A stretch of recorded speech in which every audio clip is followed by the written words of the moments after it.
Hi friends, welcome our SSC Hindi YouTube channel. तो देखिए, आज हम शुरुआत करने वाले हैं इतिहास। देखिए, इतिहास की जो शुरुआत होती है उसमें हमें क्या क्या पढ़ना पड़ता है, बहुत ही ज़रूरी है। देखिए, हम ये लूसेंट लिए हैं।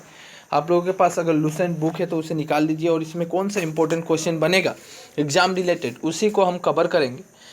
लूसेंट सामान्य ज्ञान की ये पुस्तक है जिसका पीडीएफ फाइल मेरे पास है। आप देख रहे हैं, आपके पास अगर बुक है तो ले लीजिए और नहीं है तो आप परचेस कर लीजिएगा। हर जगह अवेलेबल है, अमेजन, फ्लिपकार्ट, कहीं भी आप अपने सामने कहीं लाइब्रेरी से भी खरीद सकते हैं। तो बहुत ही ज़रूरी है। देखिए, इतिहास हम लोग पढ़ते क्यों हैं, इसका क्या वजह होता है हमें इतिहास को जाना। देखिए, इतिहास का मतलब होता है इति। इति अगर वर्ड को लेते हैं, हम सिर्फ दो वर्ड को लेते हैं। इति, इति मतलब बीती हुई, बीती हुई, और हास मतलब कहानी। बीती हुई कहानी को हमें जानना, यही इतिहास कहलाता है। इतिहास के बहुत सारे पार्ट हो जाते हैं। देखिए, इतिहास में हम भारत की जो भी इतिहास पढ़ेंगे, प्राचीन भारत पढ़ेंगे, मध्यकालीन भारत पढ़ेंगे, उसके बाद आधुनिक भारत पढ़ेंगे। हम तीन इतिहास की तीन जो मेन कैटेगरी है, एनिशन हिस्ट्री, मेडिवल हिस्ट्री और मॉडर्न, ये तीनों को ही हम कवर करेंगे। इतिहास की शुरुआत कहाँ से होती है वहाँ से स्टार्ट करके हम पूरी ही कवर करने वाले हैं। ठीक है, यहाँ पे देखें हैं, भारत की इतिहास को जानना क्यों ज़रूरी है। बहुत ही ज़रूरी है, क्योंकि हमें क्या होता है, देखिए, इतिहास जानने से हमें होता क्या है, जो बीती हुई जो भी घटनाएं हैं, बीती हुई जो भी हो चुकी है, उससे हमें कुछ शिक्षा मिलती है कि हमें आगे चलकर किस तरह कार्य करना पड़ेगा। देखिए, आगे को जो भी प्राचीन भारत आगे जो भी हो चुकी है, जो भी हमारी देश में जिस तरह देश चला, अभी किस तरह देश चल रहा है, फिर आगे किस तरह चलेगा, उसकी भी एक अनुमान हम लगा सकते हैं इतिहास को जानकर। ठीक है, तो बहुत ही ज़रूरी हो जाता है। इतिहास के हम एक एक पार्ट को कवर करेंगे।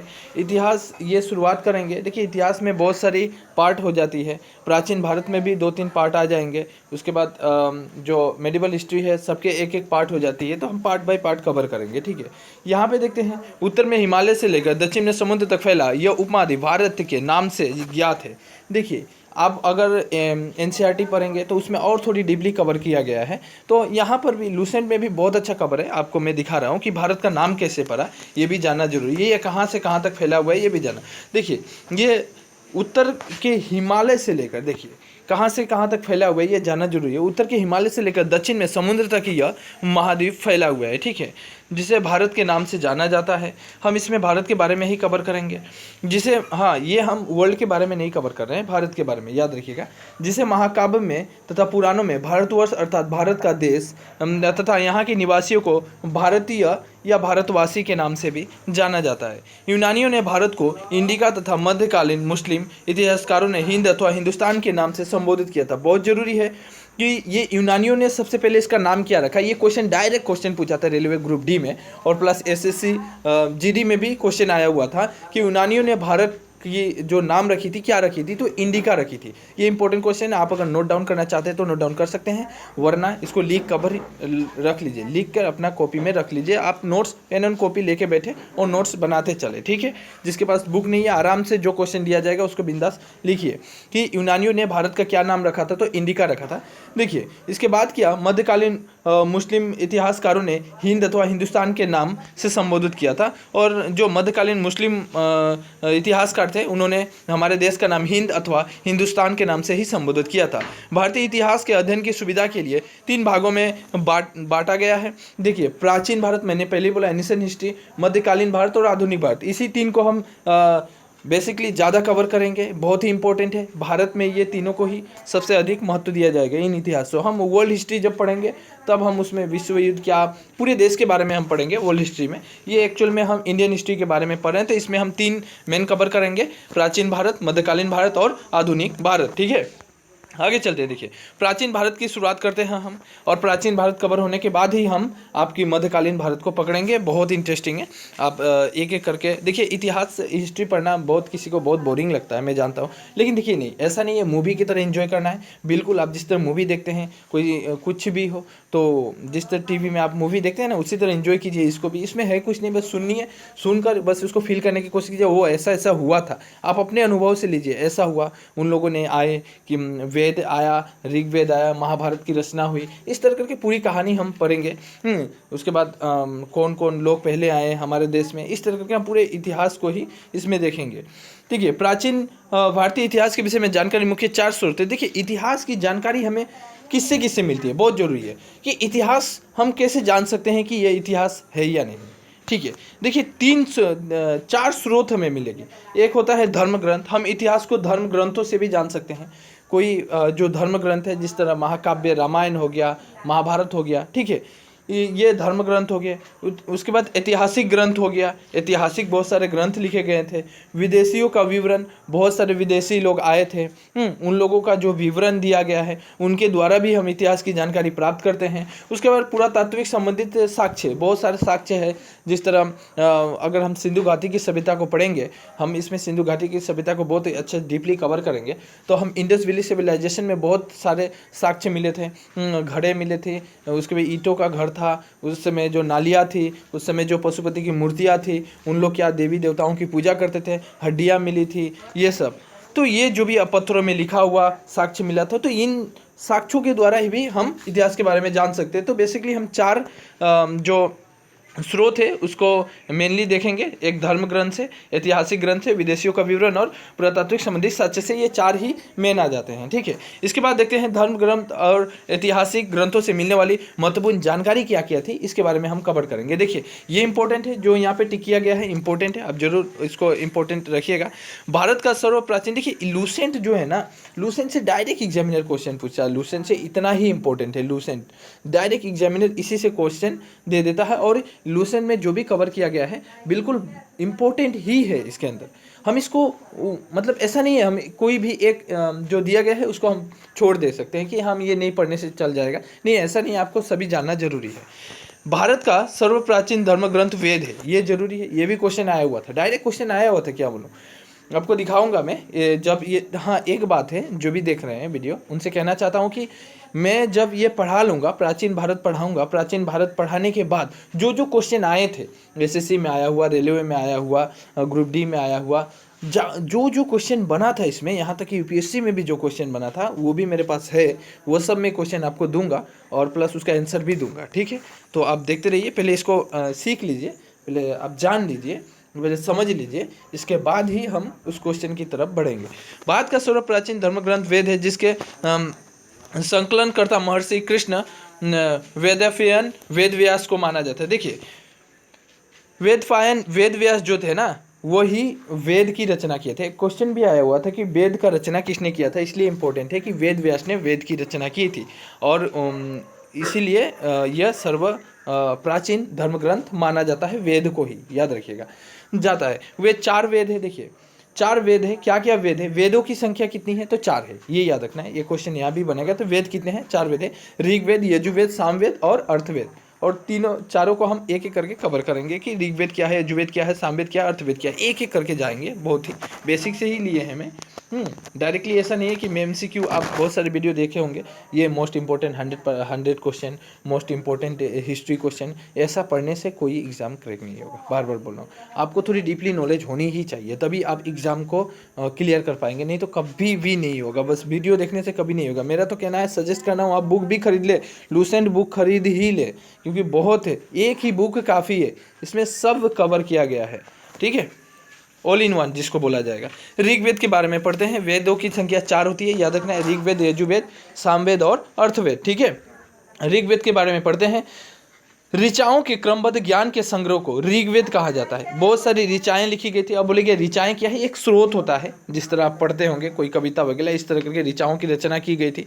इसमें एक क्वेश्चन डायरेक्ट आया था, गुवाहाटी ना भोपाल में आया हुआ था कि मुझे अभी इतना याद नहीं, मैं पेपर जब देखा था तो उसमें एक क्वेश्चन आया था कि ऋचाओं का जो संख्या है वो ऋग्वेद में कितना है, तो नहीं सॉरी, मंडल कितना है, इसमें मंडल कितना है, डायरेक्ट क्वेश्चन आया तो 10 मंडल है, डायरेक्ट 8, 9, 10 इस तरह का ऑप्शन रहेगा, तो इसमें 10 है। ऋग्वेद में मंडलों की संख्या कितनी है, ऐसा क्वेश्चन था, तो 10 मंडल है।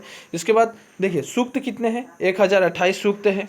ठीक है, उसके बाद 10,462 ऋचाएँ हैं। हाँ, ऋग्वेद में ऋचाओं की संख्या कितने हैं, 10,462। एक्चुअल में ये क्वेश्चन मुझे इतना नहीं मिला, लेकिन इसका बहुत बहुत बार एग्जामिनर प्रयोग करता है ये वाला, जो मंडल कितने हैं ऋग्वेद में, तो 10 मंडल है ये डायरेक्टली।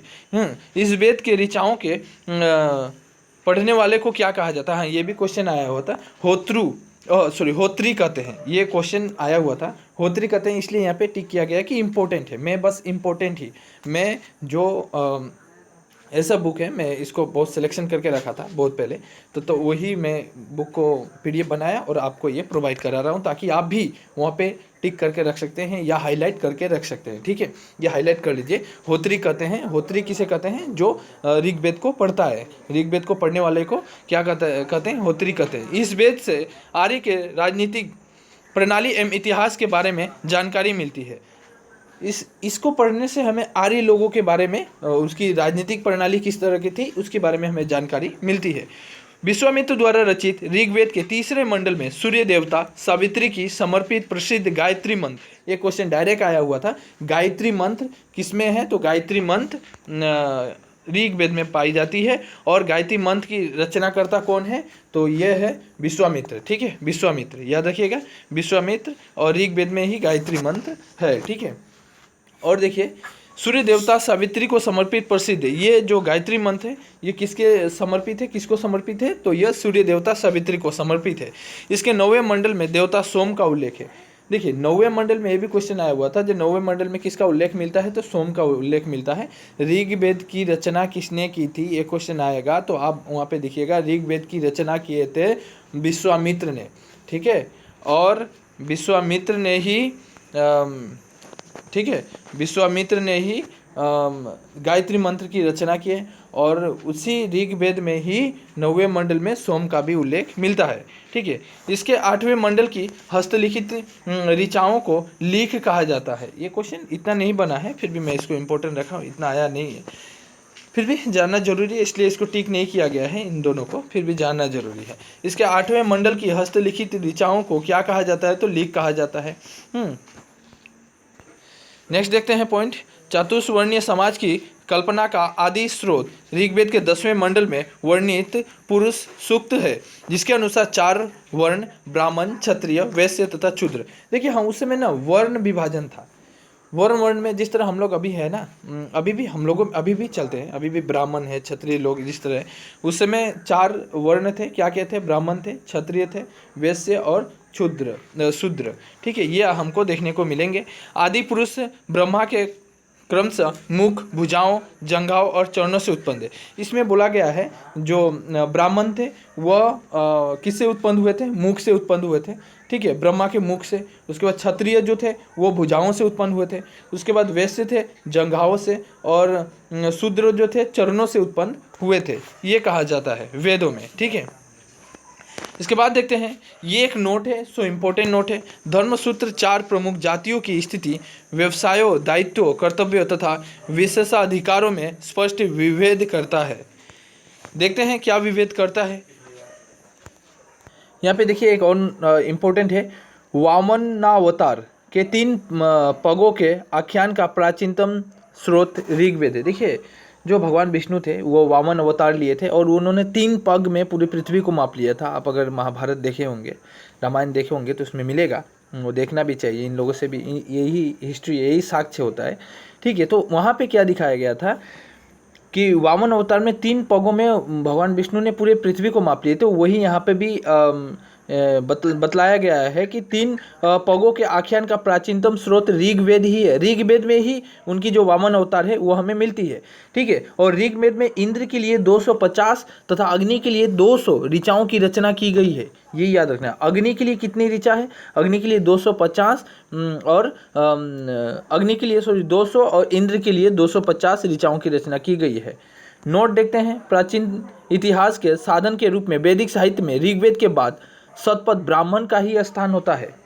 ठीक है, तो ठीक है, ये आगे बढ़ते हैं यजुर्वेद के बारे में। ये ऋग्वेद में इतना ही काफ़ी। देखिए ऋग्वेद में ज़्यादा क्वेश्चन ये सब नहीं आता है। ऋग्वेद में डायरेक्ट यही पूछा था, 10वां मंडल के बारे में पूछा था, गायत्री मंत्र के बारे में, और ऋग्वेद की रचना विश्वामित्र द्वारा रची गई थी। गायत्री मंत्र की भी रचना किसने किए थे? ये वाला। और पढ़ने वालों को क्या कहा जाता है? बस ये काफ़ी हो जाता है ऋग्वेद में। ठीक है, आगे बढ़ते हैं यजुर्वेद। यजुर्वेद के बारे में जानते हैं। यजुर्वेद है क्या? स्वर पाठ के लिए मंत्रों तथा बलि के समय अनुपालन के लिए नियमों का संकलन यजुर्वेद कहलाता है। जब हम कोई मंत्रों का पाठ करते हैं ना, मंत्रों का पाठ करना जो नियम होता है वो यजुर्वेद कहलाता है। इसके पाठकर्ता को अश्वयिर्यु, ठीक है, इसके पाठकर्ता को अध्वर्यु, अश्व नहीं होगा, अध्वर्यु कहते हैं। यह एक ऐसा वेद है जो गद एवं पद दोनों में है। ये इंपॉर्टेंट है, ये गद्य में भी है और पद भाग में भी है। पद में भी आपको मिलेगा और गद्य भाग में भी मिलेगा। देखिए गद्य और पद आपको मालूम होना चाहिए। देखिए गद्य और पद होता क्या है, गद्य भाग आप देखेंगे जिस तरह कहानियाँ होती है बड़ी बड़ी, वो कहानियों को ही गद्य भाग कहा जाए। पद भाग जिस तरह कविता ही हो जाता है, मीराबाई की कविता हो गया, कबीरदास की कविता, इस तरह कविता जो पद में लिखा जाता है उसको पद भाग बोला जाता है। ठीक है, कविता की तरह रहती है और गद्य भाग कहानियों की तरह रहती है, बस इसीलिए मैं इसको गद्य और पद बोला गया है। और गद्य और पद में भी हमें यजुर्वेद को देखने को मिलता है। अब बात करते हैं सामवेद को। सामवेद बहुत ही, देखिए यजुर्वेद, एक क्वेश्चन आया हुआ था जो यजुर्वेद में क्या होता है, तो यजुर्वेद में स्वर के पाठ यानी मंत्र, बलि का अनुपालन करना, नियम संकलन, ये सब यजुर्वेद में ही प्राप्त होता है। ठीक है, सामवेद की बात करें, सामवेद होता क्या है, सामवेद किसे कहते हैं, देखिए ये जानना जरूरी है। सामवेद का क्वेश्चन डायरेक्ट आया होता है। यह गाई जा सकने वाली ऋचाओं का संकलन है। इसमें जो हम गाना वगैरह गाते हैं ना, 7 सुरों का संगम, सा रे गा मा पा धा नि सा, ये जो 7 सुरों का संगम है ना, जिसको सागर, इसी 7 सुर को सागर भी कहा जाता है। ठीक है, और यही जो संगम है ये सामवेद के अंदर हमें देखने को मिलेगी। इसके पाठकर्ता को क्या, ये एक संगीत है, मतलब सामवेद एक संगीत है। ठीक है, और इसके पाठकर्ता को उद्रात्री कहते हैं। हाँ, उसके उद्रात्री कहते हैं इसके पाठकर्ता को, और इसे भारतीय संगीत का जनक भी कहा जाता है। मैंने पहले ही बोला ये संगीत है एक महासागर, जिस तरह संगीत का महासागर है, ये सामवेद को माना गया है। ठीक है, अर्थवेद की बात करें, अर्थवेद क्या होता है, अर्थवेद बहुत बार एग्जामिनर क्वेश्चन अर्थवेद से देता है कि देखिए ये क्यों पूछता है एग्जामिनर, यहाँ पे देखिए बहुत कुछ है। अर्थ अथवा ऋषि द्वारा, अर्थवेद जो है अथवा ऋषि द्वारा रचित इस वेद में रोग निवारण, तंत्र मंत्र, जादू टोना, साप देना, वशीकरण करना, आशीर्वाद देना, स्तुति, प्रायश्चित करना, औषधि अनुसंधान, विवाह, प्रेम, राजकर्म, मातृभूमि, महात्म्य आदि विविध विषयों के संबंध, मंत्र तथा सामान्य मनुष्यों के विचारों, विश्वासों, अंधविश्वासों इत्यादि का वर्णन अर्थवेद में ही मिलता है। अर्थवेद कन्याओं के जन्म की निंदा करता है। ये जरूरी इंपॉर्टेंट पार्ट है कि कौन सा ऐसा वेद है, डायरेक्ट क्वेश्चन पूछेगा, कौन सा ऐसा वेद है जो कन्याओं का जन्म जो होता है उसको निंदा करता है, तो अर्थवेद है। और एक क्वेश्चन आया हुआ था, जादू टोना, रोग निवारण, साप वशीकरण किस में है, तो अर्थवेद में है। यही दो मैंने पहले ही बोला, ये इंपॉर्टेंट है, इसे क्वेश्चन डायरेक्ट आया हुआ था एग्जाम में, ये तो डायरेक्ट क्वेश्चन था। ठीक है, अर्थवेद कन्याओं के, कौन सा वेद है जो कन्याओं के जन्म का निंदा करता है, तो अर्थवेद हो जाता है। ऋग्वेद हो गया, सामवेद हो गया, यजुर्वेद हो गया, ये बहुत ही, ये तो इंपॉर्टेंट है ही। ऋग्वेद में तो डायरेक्ट क्वेश्चन वो 10वें मंडल से ही आया था, सोम से आ गया था, गायत्री मंत्र से आ गया था, यही क्वेश्चन बनता है। अर्थवेद में भी यही क्वेश्चन बनेगा कि जो तंत्र मंत्र विद्या, जादू टोना, ये सब वशीकरण है, अंधविश्वास किस में पाई जाती है, तो अर्थवेद में। उसके बाद अर्थवेद में किसकी निंदा करता है, डायरेक्ट क्वेश्चन बनेगा तो कन्याओं के जन्म का निंदा करता है। ठीक है, इसके बाद देखते हैं, इसमें सभा एवं समितियां को प्रजापति की 2 पुत्रियां कहा गया है। हम जो सभा समिति करते हैं तो इस अर्थवेद में उसको दो पुत्रियां कहा गया है। ठीक है, आगे बढ़ते हैं। एक नोट है, सबसे, ये क्वेश्चन भी डायरेक्ट क्वेश्चन था कि सबसे प्राचीन वेद का नाम क्या है, तो डायरेक्ट क्वेश्चन यही एग्जामिनर डायरेक्ट रखा था, इसलिए ये सबको नोट में दिया गया है। ठीक है, ये बुक बहुत इंपॉर्टेंट कवर करता है। इसमें प्राचीन वेद ऋग्वेद एवं सबसे बाद का वेद का नाम क्या है, ये भी क्वेश्चन आया हुआ था, तो अर्थवेद है। ठीक है, अर्थवेद है, अर्थवेद है। ठीक है, इसके बाद देखते हैं, वेदों को भली भांति समझने के लिए 6 वेदांगों की रचना की गई है। ये शिक्षा, ज्योतिष, कल्प, व्याकरण, निरुक्त तथा छंद।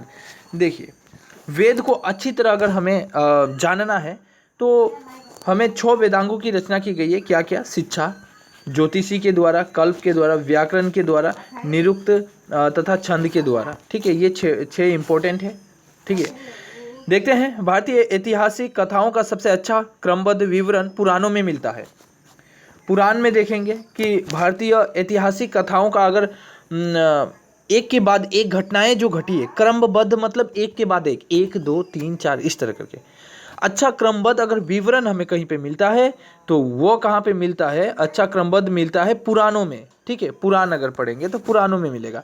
इसके रचयिता लोमहर्ष अथवा इनके पुत्र उग्र श्रवा माने जाते हैं। ये क्वेश्चन बहुत जरूरी है, पुराणों की रचना किसने की थी, तो इसके जो रचयिता है, लेखक है, लोमहर्ष है, अथवा इनके पुत्र का नाम क्या है, अग्रश्रवा। पुत्र का नाम बहुत कम पूछता है, लेकिन डायरेक्ट ये क्वेश्चन पूछेगा पुराणों की रचना किसने की थी। ठीक है, एग्जामिनर का क्वेश्चन बनाने का यही तरीका ही होती है। 4 ऑप्शन कुछ भी बना सकता है, ऑप्शन पे नहीं देखना है, बस हमें आंसर याद रखनी चाहिए। इनकी संख्या कितनी है, तो ये भी याद है, पुराणों की संख्या कितनी है? 18 है, जिनमें केवल 5। अब पुराणों के अंदर भी 18 पुराण है भाई। 18 पुराण के अंदर इंपॉर्टेंट कौन है? 5। मत्स्य पुराण, वायु पुराण, विष्णु पुराण, ब्राह्मण्य एवं भागवत में ही राजाओं की वंशावली पाई जाती है। ठीक है, ये जो 5 पुराण है इसमें हम बहुत ही इंपॉर्टेंट है, बहुत जरूरी है। ठीक है, पुराणों में मत्स्य पुराण सबसे प्राचीन और प्रामाणिक है। अब क्वेश्चन एक आएगा कि पुराणों में जो पुराणों जो है, पुराणों में सबसे प्राचीन पुराणों की नाम क्या है? तो मत्स्य पुराण सबसे प्राचीन पुराण है। ठीक है, देखते हैं आगे। अधिकतर पुराण सरल संस्कृत श्लोक में लिखे गए हैं। स्त्रियां तथा क्षुद्र जिन्हें वेद पढ़ने की अनुमति नहीं थी, पहले देखिए वेद पढ़ने की अनुमति नहीं दी गई थी। किसको नहीं दी गई थी? स्त्रियां और शूद्र जो जाति थे उनको अनुमति नहीं दी गई थी। ये वर्ण थे, एक्चुअली जाति नहीं थे, वर्ण थे। वर्ण डिवाइड किया गया था। वर्ण व्यवस्था प्रचलित था, वो डिवाइड किया था। वर्ण व्यवस्था बहुत दिनों तक चला और वर्ण व्यवस्था के ऊपर ही कर्म भी निर्भर करता था। अनुमति नहीं थी, वे भी पुराण सुन सकते थे, लेकिन जिन स्त्रियों को, जिन शूद्रों को वेद पढ़ने की अनुमति नहीं थी, वे पुराण को जरूर सुन सकते थे। पुराणों का पाठ पुजारी मंदिरों में किया करते थे। ये पुराण जो है ये कौन पढ़ता था और कहाँ पे पढ़ता था? तो पुजारी लोग पढ़ते थे, मंदिरों में पढ़ा करते थे। ठीक है, स्त्रियाँ का सर्वाधिक गिरी हुई स्थिति मैत्रेयनी संहिता में प्राप्त होती है। मैत्रेयनी संहिता स्त्री की सर्वाधिक गिरी हुई स्थिति, जो सबसे गिरी हुई स्थिति होती है। आप समझ सकते हैं कि स्त्री की गिरी हुई स्थिति क्या हो सकती है। पूरा खोल कर कहना जरूरी नहीं है, लेकिन आप समझ जाइएगा, समझदार है। तो वो कहाँ पे मैत्रेयनी संहिता से प्राप्त होती है, जिसमें जुआ, देखिए जुआ, शराब की भांति स्त्री को भी पुरुष का तीसरा मुख्य दोष बताया गया है। ये जरूरी है कि वेदों में ही, ये पुराणों में ही बोला गया है कि मैत्रेयनी जो संहिता है इसके अंदर बोला गया है कि जुआ और शराब ये तो नशा करता ही है, ये तो बहुत खराब है एक पुरुष के लिए, लेकिन इन दोनों से खराब है स्त्री जो पुरुषों की तीसरी मुख्य दोष बताई गई है। ठीक है, शतपथ ब्राह्मण में स्त्री को पुरुष का अर्धांगिनी कहा गया, लेकिन इसी को हम ब्राह्मण में देखें तो ब्राह्मण में स्त्री को अर्धांगिनी कहा गया है। ठीक है, मतलब आधा शरीर स्त्री को कहा गया है, लेकिन यही यहाँ पे इजाज़त नहीं देता। कौन? मैत्रेयनी संहिता इसे इजाज़त नहीं देता स्त्री को, लेकिन ब्राह्मण ने जो है इसमें स्त्री को अर्धांगिनी कहा गया, ये आबर इजाज़त देता है। ठीक है, और यहाँ पे हमने देखा कि अर्थवेद भी इजाज़त नहीं देता। कन्याओं को तो डायरेक्ट बोल दिया जाए कन्याएं जो जन्म लेगी वो निंदा करता है, तो अब इससे बड़ी बात क्या हो सकती है। ठीक है, आगे देखते हैं। स्मृति ग्रंथों में सबसे प्राचीन एवं प्रामाणिक स्मृति मनुस्मृति मानी जाती है। स्मृति ग्रंथ जो है इसमें सबसे प्रामाणिक और प्राचीन मनुस्मृति मानी जाती है।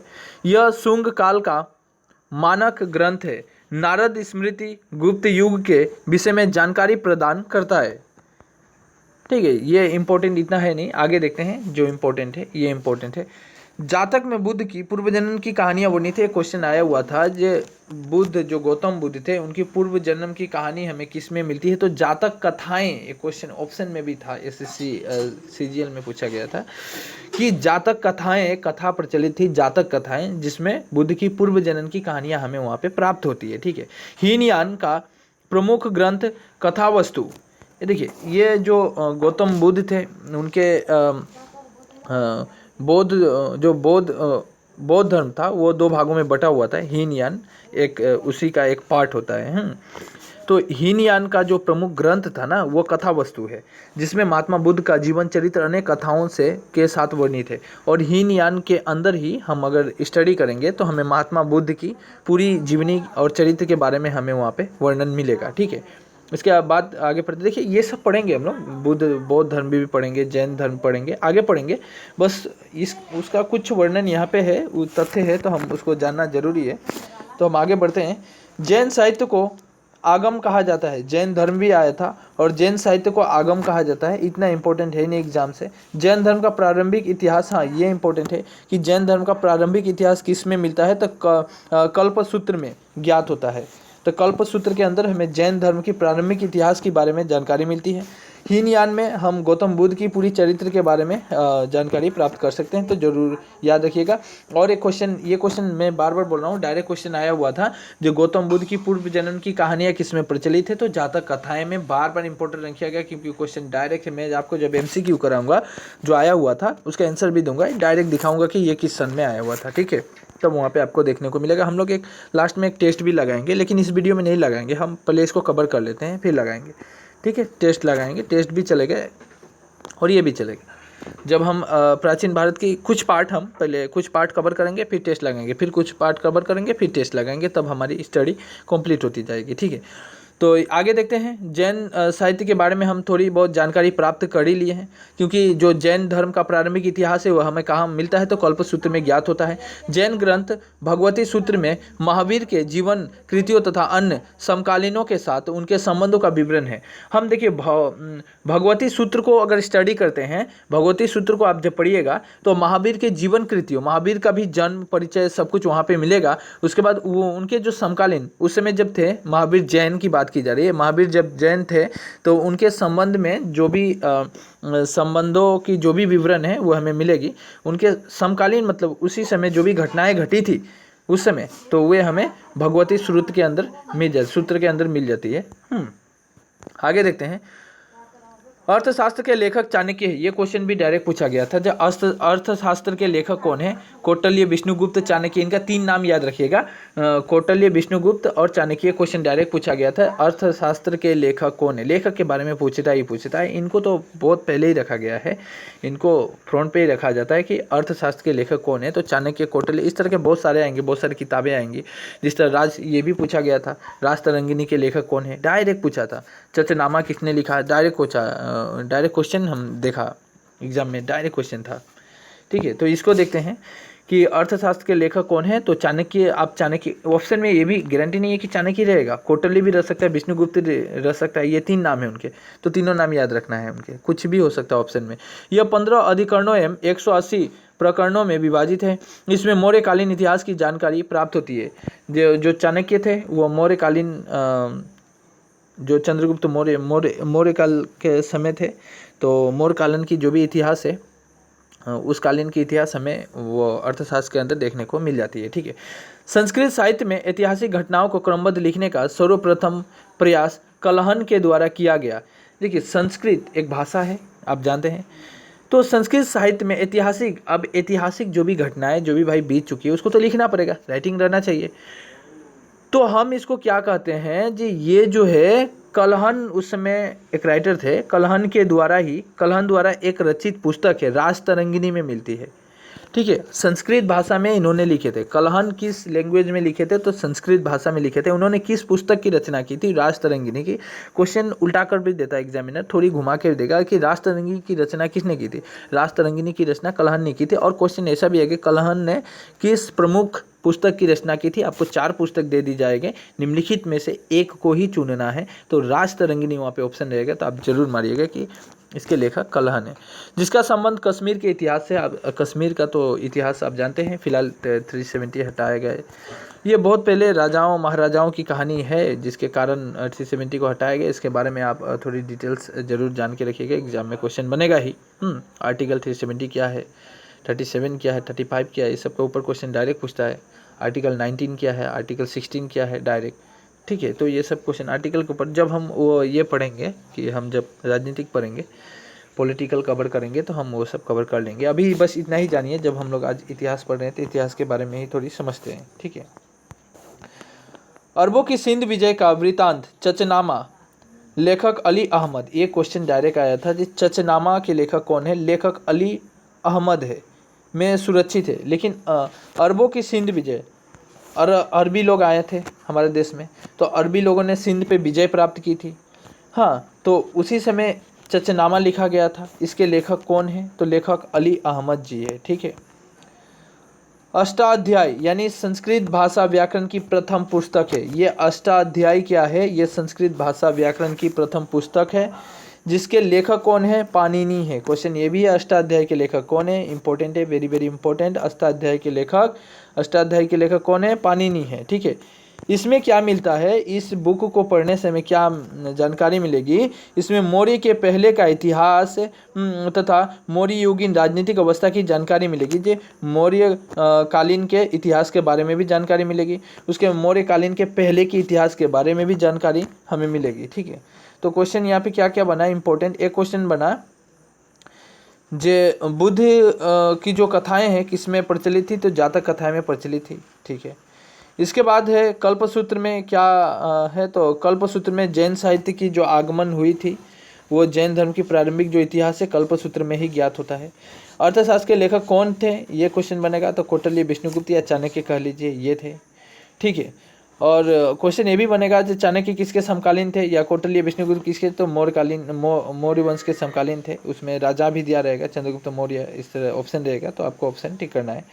संस्कृत साहित्य के ऐतिहासिक घटनाओं के क्रमबद्ध लिखने का सर्वप्रथम प्रयास किसने किया था, तो कल्हण ने किया था। कल्हण ने किस प्रमुख पुस्तक की रचना की, राजतरंगिणी की रचना की, ये सब है। जिसमें किसकी जानकारी मिलती है, कश्मीरों के इतिहासों के बारे में जानकारी मिलती है। चचनामा के लेखक कौन है, तो लेखक अली अहमद जी है। ठीक है, पाणिनि ने क्या लिखा था, तो पाणिनि ने अष्टाध्यायी की रचना की थी, ये इंपॉर्टेंट है।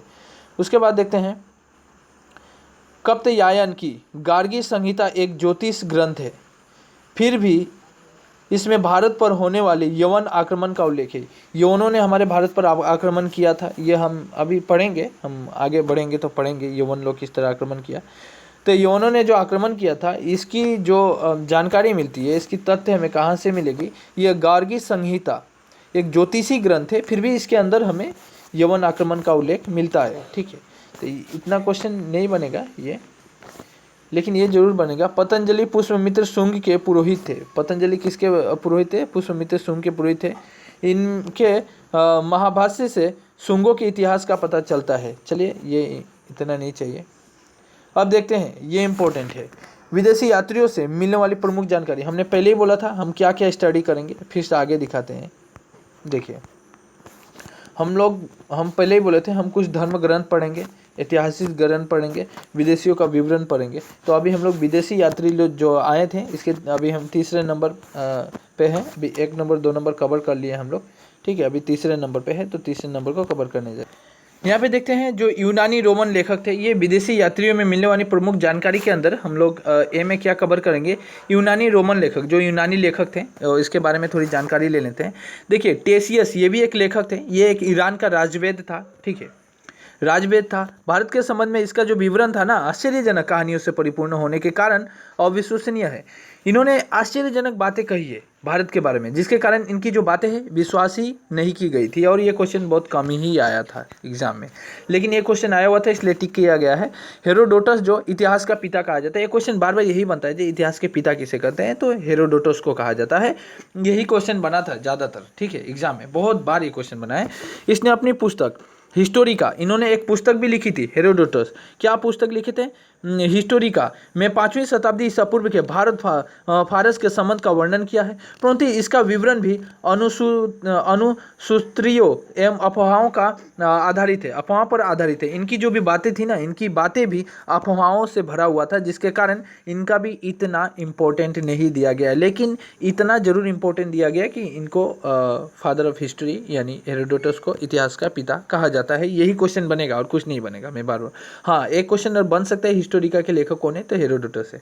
नेक्स्ट पे आते हैं 3 नंबर, सिकंदर के साथ आने वाले लेखकों में, हाँ, सिकंदर के साथ कौन कौन भारत आए थे लेखक, निरियाकस, ओनेसिक्रटस, ऑस्टियोबुलस, ये 3 नाम, निरियाकस, ओनेसिक्रटस और ऑस्टियोबुलस, ये जो थे तीनों ही लेखक थे जो सिकंदर के साथ भारत आए थे। विवरण अधिक प्रामाणिक एवं विश्वसनीय है। इन लोगों ने भी भारत के बारे में बहुत सारे विवरण दिए हैं, लेकिन ये बहुत विश्वास की जाने वाली विवरण थी। ठीक है, ये अविश्वसनीय नहीं थी, ये विश्वसनीय थी। ठीक है, उसके बाद देखते हैं मेगास्थनीज, ये याद रखना है। नेक्स्ट, मेगास्थनीज तो बहुत इंपॉर्टेंट है, इसलिए टिक किया गया, बहुत ही इंपॉर्टेंट है, क्योंकि यह सेल्यूकस निकेटर के राजदूत था। क्वेश्चन आया था मेगास्थनीज किसके राजदूत था, तो सेल्यूकस निकेटर के राजदूत था। और यह किसके दरबार में आया था, जो चंद्रगुप्त मौर्य के दरबार में आया था। और इसने अपनी पुस्तक इंडिका में मौर्य युगीन यानी मौर्य जो काल थी, मौर्य काल समाज एवं संस्कृति के विषय में लिखा है,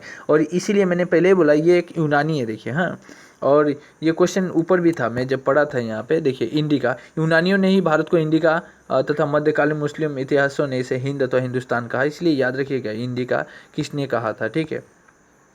इसने अपनी पुस्तक इंडिका में मौर्ययुगीन समाज एवं संस्कृति के विषय में लिखा है।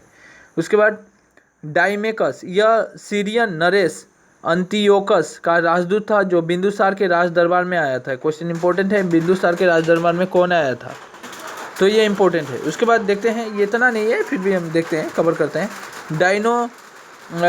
डायोनीसियस या मिस्र नरेश टॉलेमी फिलेडेल्फस का राजदूत था जो अशोक के राज दरबार में आया था। नाम भी इन लोगों का थोड़ी अलग ही टाइप का था। तो ये अशोक के राज दरबार में आने वाला कौन था, यूनानी कौन था, तो ये डायोनीसियस था, ठीक है।